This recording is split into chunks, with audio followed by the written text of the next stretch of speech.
Hello, my friends. Welcome to the NorthField radio program. I am your host, Caleb Gordon. Thank you so much for taking time out of your schedule to listen to this radio program today. I want to just say thank you to our friends at Outpost Coffee. Those guys are just top notch. Jude and his crew are just stepping up their game. Love it. Check them out at outpostcoffeeco.com. So, leadership's a big buzzword right now. And I sit down with Chase Allcott, who is the owner-operator of Chick-fil-A here in Bartlesville, Oklahoma. And we talk about leadership, we talk about Jesus, we talk about the things that he's learned from being the owner-operator of his Chick-fil-A here in town. Just the idea of leadership and being a servant leader. So I hope that this conversation will just encourage you and enlighten you on your journey this week.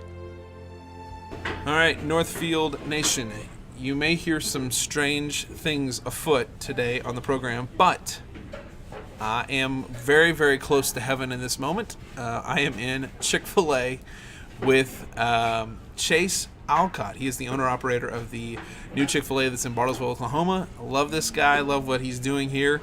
And so welcome to the NorthField Nation, Chase Allcott. How you doing, sir? I'm good. Awesome. Thank you. Awesome. Excited to be here. So how in the world... I've been lobbying for this Chick-fil-A in Bartlesville for years because I am a huge proponent of Chick-fil-A. Just tell us a little bit about who you are and how you got to Bartlesville. Yeah, absolutely. And the story of even Chick-fil-A getting to Bartlesville's, it's a fun one to tell. And it just talks more about the incredible company that I get to work for. So my actual process began... I'm going to guess about 5 years ago. I did some studying in the idea of organizational leadership. And that's when I was really first exposed to this idea of servant leadership and how do we lead like Jesus did, where we put others first above everything. And it was at that time where I started looking for what companies led with servant leadership, and Chick-fil-A really rose to the top. Before Chick-fil-A, I was in a nonprofit ministry for about 15 years. And this was just said, hey, servant leadership, I want this to be about my whole life. Yeah. And so Chick-fil-A was one that I said, okay, what does this look like?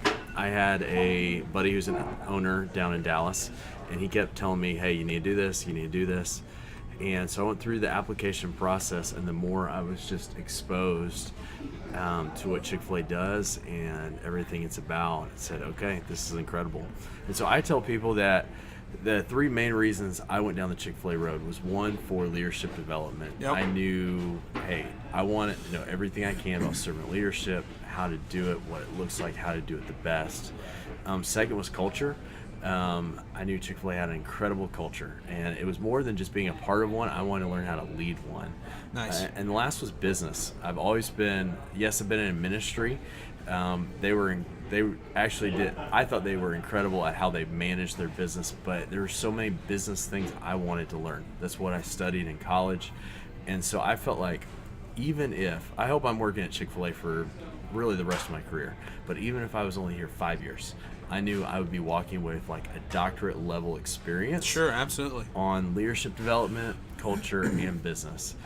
And so what's crazy is the process to become an owner. They have, I heard last week, they have something like 70,000 expressions of interest every year. Holy cow. Of people who want to be an owner. Yeah. Which is crazy. I didn't know it was that many. And the process usually takes somewhere between 2 or 3 years. I think I had 15 different steps or interviews throughout my whole time. So it's not easy. It's not an easy thing. It's not.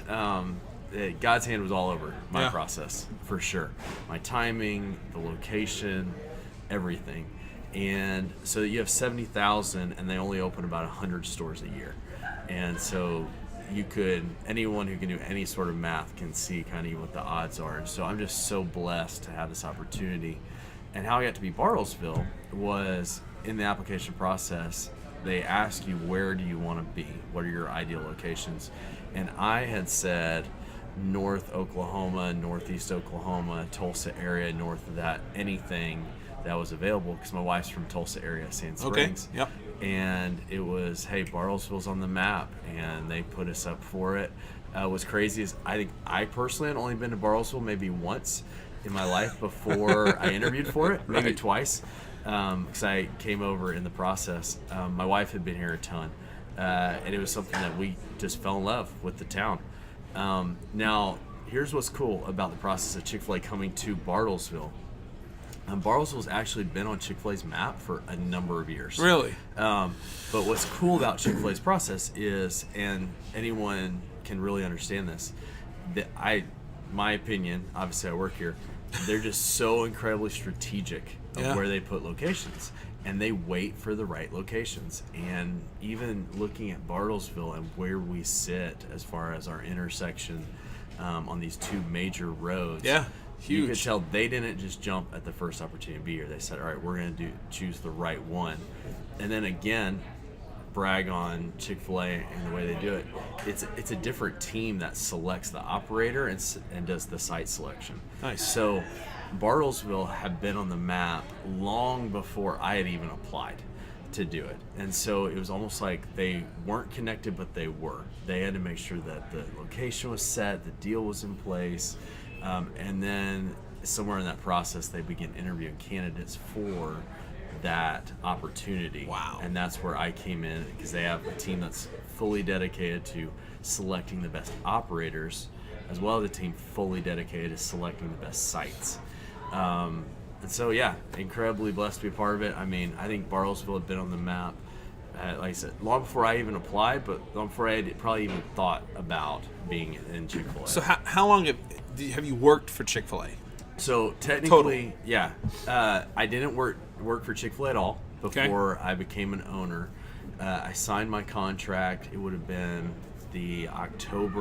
last October, so about a year and a half.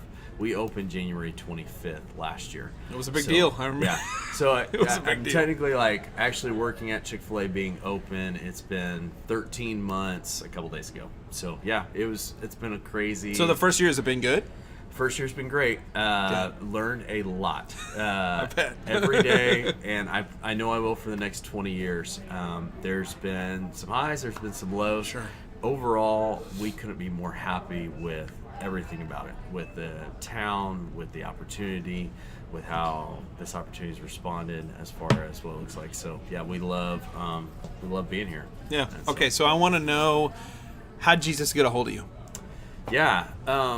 So I did grow up in church. I had some incredible parents who were huge, Bible believers. They neither were in ministry. They just had firmly rooted some of that in our lives, my brother and I's lives. And it really was through the course of, high school and then even in college. Like I said, I worked for a ministry for the last 15 years. What ministry was that? It's called Christ in Youth. Based out of Joplin. Put on events all across the country. Incredible organization. And what I love is that I really feel like even a lot of my spiritual development even happened through working for the ministry for the last 15, 20 years. And so really, how I say, okay, how did God grab a hold of my life? Especially as it applies to what I'm doing now. Over the last 5 to 10 years, I've developed just an incredible heart for people and the people I work with. Yeah. And so the Lord has just continued to show me opportunities and continue to give me grace and continue to give grace to my family and show mercy on me. And so it's just, I just continue to open my eyes every day to what He's done in my life that I now want to, tell others about. And Chick-fil-A is an incredible opportunity to do that. Yeah. And how to serve people first. That's so cool. It's so cool. So, and I heard through the rumor mill that you do public speaking as well. You do. Yeah. So yes and no. Okay. It's definitely not something that hey, I put on a resume or anything like that. It really has, hey, with this Chick-fil-A, and I'm going to give all the credit to this incredible company I work for, that it's given me incredible things that I can share and talk about with people and say, hey, this is what Chick-fil-A stands for. And there's some of it, what I love about the Chick-fil-A model is, yes, I'm an owner, so I am able to create my own systems and hire my own, build systems to do that and use my own. So it's autonomous to some degree. It's autonomous to some degree. Okay. But what I love is that there are a million resources out there. When we talk about servant leadership and how do we serve those that we work with, I absolutely feel that being in the Chick-fil-A world, is even as an owner, because every day I feel like I'm texting or asking other owners questions that I know they've experienced. Yeah. So let me ask you: when you opened, is it true that other Chick-fil-A owners come and help? Absolutely. Kick off your store? Because I remember when I got in here, there were so many people that was like, these don't look like normal, just your run-of-the-mill typical employees.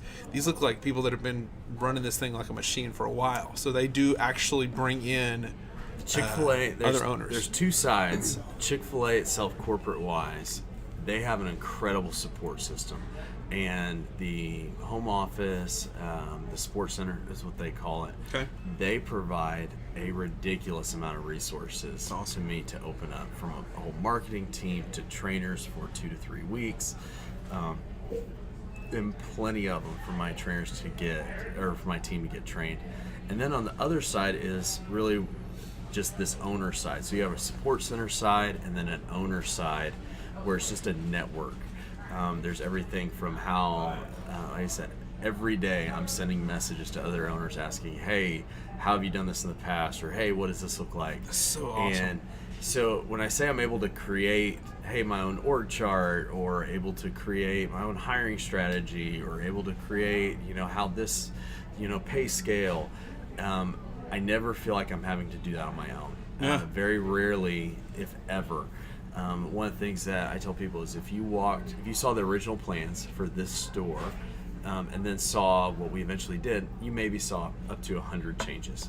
And I probably asked for all of those changes, or a lot of them, but 99 of them I didn't think of on my own. I probably saw it in another store or talked to another owner and say, hey, what are you doing with this area, or what does that look like? So I definitely don't think I'm one of the most creative minds, but I just want to get the best ideas from others. Absolutely, yeah. And so we talk about, on the public speaking side, it really has been just an opportunity just to share this opportunity Chick-fil-A has given me and my family, and just talk about some of the incredible things that we've learned really along the way and are continuing to learn. That's so great. I know that when you said you had this community of people, that it sounds, I mean, obviously everybody that knows Chick-fil-A knows that it's a Christian business. It has a Christian mindset. Dan Cathy, he's a believer. He loves Christ, and this idea of community and being able to call on your brothers and sisters for help sounds very, familiar to me. It sounds very biblical. It's yes. So it's crazy. So we actually are not technically a Christian company. We're founded on Christian values. Fair enough. But what's also crazy, we don't even have the word chicken in our corporate purpose, because it really is about serving others and what that looks like. And so the way I describe it is, I feel like all of the owners know the people that were a part of their story and the people that they ask questions to. And so anytime anyone asks a question or asks for help in their process, it's almost like almost passing that along, of saying yes, or paying it forward, I want to help you as well. So even today, there have been operators that I have texted who've been operators for 10 plus years, and also got phone calls from guys who are in the process of becoming operators. Yeah. So it's so cool. And I go back to, Dan Cathy, true Cathy, how he created this. I say created this. He was living out servant leadership before it was technically a thing. Sure. And you just see that continue to just transcend throughout everything. One of the clearest examples, everyone knows we're closed on Sundays. Yep. But what was crazy is, so Truett had his own restaurant 20 years before Chick-fil-A was even a thing. And that restaurant was closed on Sundays, even before that. And his reasoning behind that was he wanted to serve his team members. want to give them a day where they could attend church or Just to rest. or just to rest. Yeah. And he really believed, I take care of my team, that I just have to believe that they're going to take care of the store and take care of me. And so I'm going to serve them first. Very cool. Rather than thinking about the business. Very cool. So you recently just went on a mission trip. I did. Where did you go? So I went down to Guatemala, Okay. Just outside to a children's home, or a children's school. Let me put a school and a Christian school. And what was cool was I was actually invited by another operator. And so there were about 6 of us operators who went on that trip. And the experience itself was just incredible to see what is going on at this school. I mean, it was a Christian school that, yes, there's a little bit of tuition. It's not much. A lot of it is supplemented through different ways. But there were 600 or 700 kids from K through 10th who attended this. In Guatemala? In Guatemala. Wow. And it's, just a step above the public school, because I think, you have to pay $20 a month or something to attend, but there's chapel every day. Yeah. And so we got to lead chapel every day. How neat. Got to, I got to preach to the high school kids, which was awesome. Fun. That's incredible. And it was one of those, again, for me personally, I had worked in a ministry for the last 15 years, and I had led some mission trips in that way, but this was the first time since really my senior year of high school that I had actually just attended one. Yeah. And I didn't have, I don't want to say a second motive or anything like that. Like I was just attending. Yeah. And got to... More of a blessing for you in some ways. And then just, again, the incredible network of this Chick-fil-A world brought me to that trip. And then I can tell you, every single one of those operators that I went on, some who I never met before, talked to all of them since then. There was one who really hadn't talked to hardly much before that trip, and I texted him this week and asked him some questions that he's got going on with his team. And even, it can be everything from as simple as, hey, can you send me a picture of how your monitors are set up, to tell me what you're doing for retirement for your leaders. And it's everything in between. And there's one question I have that I really want as many opinions as I could, so I took the same question, and I think I copied and pasted and sent it to probably 15 different operators on Monday. Wow. And so, because I was like, I want to do what's best, and so I want to hear from other people what they're doing. Wow, that's cool. So, okay, you've been in ministry 5+ years, or a little bit more than that? So I graduated college 2003, and I really went into working at Christ Youth right after that. Mm-hmm. So beginning of 2004 till 2017, so 13 years full time I was at Christ Youth, and then left that straight to come here. Sweet. So what in this year that you've been 13 months that you've been open, what's God shown you in that 13 months? Yeah. Oh man. I know that's a broad question, but it just one of those ones. How many hours we got? No, it's I feel like I could write numerous books on this past year, and I've learned a lot about people and about working in this industry, how to love people. And there have been times even in it where I want to say I've been not necessarily focused on the wrong thing or the wrong people, but I know that there's been times where I've offered grace upon grace, and maybe too many times, but I've erred on that side, good or bad. Like I said, there's been times where I say I focused on not the wrong things, but there are up to 100 people who work here, and sometimes I might be focused on 1 or 2 when I need to be thinking about the other 98 and how those 1 or 2 are affecting the 98. Yeah.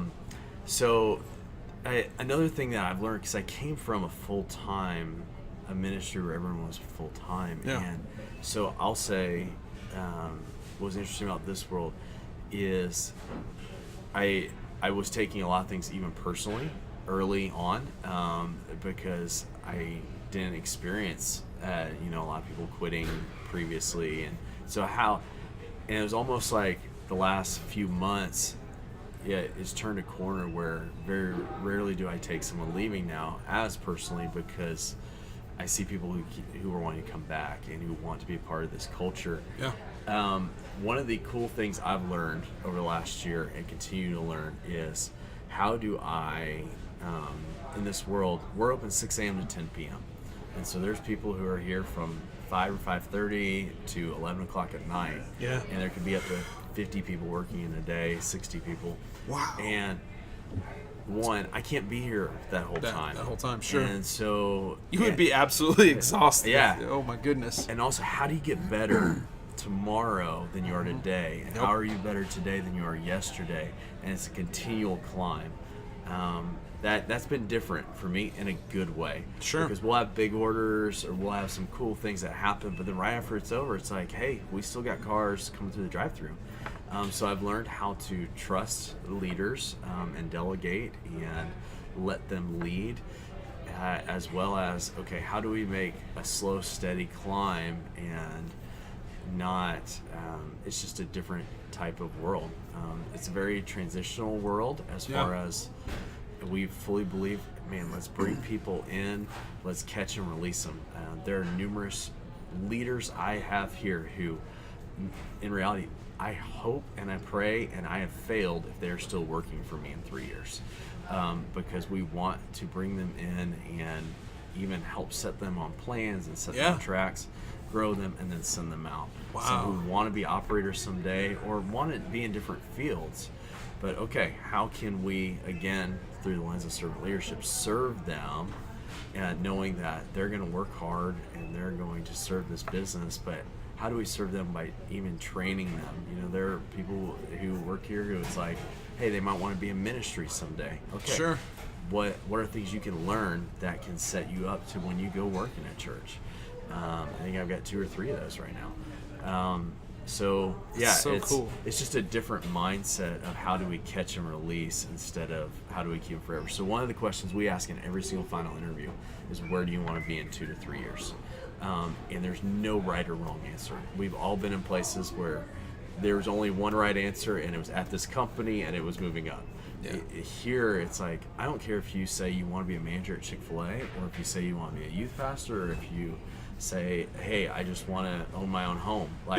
Or, hey, I'm going to be in college. Like, we want to take all of that because we want to look at where they want to go as the top priority and helping them get there. So I'll ask that question. What do you guys see for the next 5 years, or for you personally, and for maybe for this site? That's a great question. So when I say for the next 5 years, what does that look like? And again, I know this sounds weird or unlike what a normal business owner would say. When I look at my first 5 years, how do I want to say not just develop people, but even develop some incredible systems that can help develop people. How do we become great at that? And then also, I'm very focused on how do we grow Bartlesville? Yeah. How do we take, is there anything I can do to help bring businesses and people and things like that into this town? I really do believe if this town grows, if the tide rises, all the ships rise. Yep. And so to me, it's a different focus. If I was at a Chick-fil-A, in the middle of Tulsa or in the middle of Houston, that wouldn't be my focus because there are a million people around. Sure. But with this local community, how do we take these assets that the Lord has given us and maximize those and use those for the best of the kingdom and what He's called us to do. So that was the first question. What was the second one again?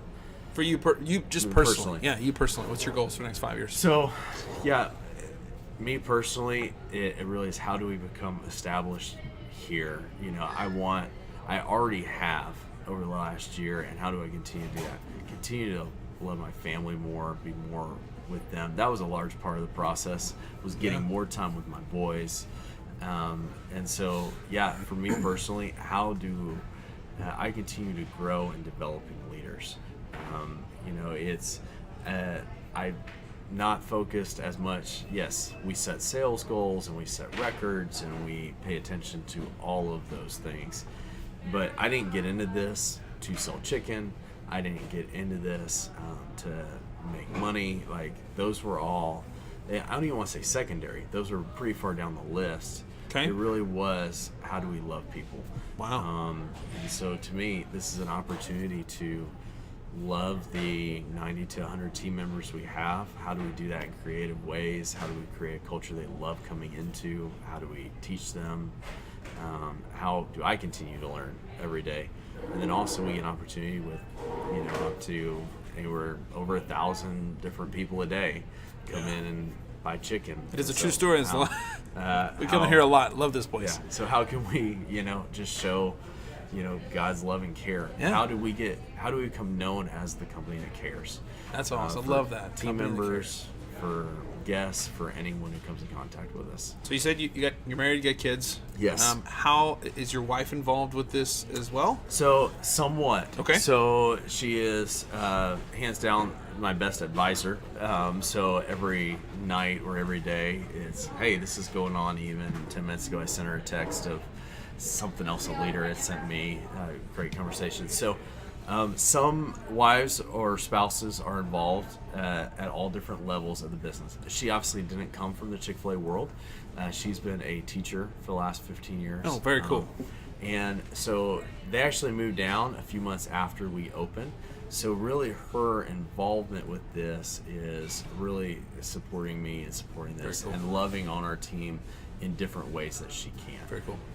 Occasionally she'll take a delivery or something like that. But she has enjoyed, even this past year, this is the first year in 15 years that she hasn't had a full-time job. So she's home with the kiddo. She's home with the kids. That's a full-time job, man. It is, without a doubt. And she's been amazing. How long have you been married?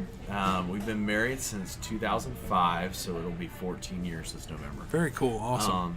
She, not saying she won't ever go back into teaching or something like that, but so yeah, it's been good. She's been a lot closer to her family. How many kiddos you got? 2 boys. One is in 2nd grade, will turn 8 in a couple days, and our second boy turned 4 3 days ago. Yay! So, that's so fun. Yeah, so it's a party in our house, an 8-year-old and a 4-year-old. I bet. Yeah, couldn't be happier, and love getting to spend time with them and seeing them a lot more. My oldest said to me, which even solidified a lot of this. We were driving back from Tulsa. I think we went to a Drillers game, and he was like, "Hey, buddy, do you love living in Bartlesville?" He's like, "Yeah, I do." I was like, "Okay, why?" And he goes, "Well, I get to eat Chick-fil-A all the time." Like, yeah, that's a good perk. But what else? He's like, "And I get to see you all the time." That's and I was awesome. like, "Okay, like this is such a big factor." I traveled a lot with my last job, and so this was just allows me to not necessarily be home with them every night, because there's a lot of times where I'm up here. You're here, sure. But it allows me to see them almost every day. It's so awesome. And there really has been, I think we went for even 6 months where I wasn't away from them for more than 1 or 2 nights, which was just crazy, unheard of, even in my whole marriage. Usually we would travel. Wow. So yeah. Incredibly blessed. Very cool. To be a part of that. So in the last 3 or 4 minutes we got here, what if you were sitting down with a potential team member, what kind of advice would you give them for and how to be a good leader? Absolutely. So we actually talk about this in every final interview. Okay. We do evaluations on this. Team leaders have read this book, and these are the 3 qualities that we say we hold, or 3 qualities of virtues that we hold tighter or truer here at this store. Not all stores do this. Again, this is just Bartlesville. So there's a book called The Ideal Team Player by Patrick Lencioni, and there's 3 qualities he talks about, and that's what we continue to tell our team. Like I said, we even do evaluations on it. The first one is humble. How do we come in every day and feel blessed to be a part of this? I know me personally, every day I walk in and I firmly believe the Cathy family could take away my keys tomorrow, and I'm so blessed to have this opportunity. And we want people who come in and really look at that. How do we think of others more? Second one is hungry. Is that we want team members who are not just physically hungry because we serve food, but how are they hungry to grow themselves? Sure. And then how do they have eyes to be hungry to grow the business? Yeah. So that's the second quality. And the third quality, which he calls is smart, and it's really how do you interact with, it's not book smart, or I probably wouldn't be here, It's more how do you interact with your team members? How do you interact with your team? How do you interact with guests? Do you know how to do that on a smart level? And so we will sit down. We talk about that in every final interview. We talk about it in our orientation. And then when we do evaluations, it says humble, hungry, and smart, and how you're evaluated in those. Very cool. So those are, that's that. Well, Chase, I thank you so much for taking time out of your schedule. I know you are just hopping here. No, it's great. I love doing it. Really excited you're here on the show. So thank you so much for taking time out of your schedule today and just to sit down and talk with me. Thank you, Caleb. All right, see ya. Bye. This program has been brought to you by DSR, a technology company that has been investing in Bartlesville families for over 35 years. DSR, we deliver technology.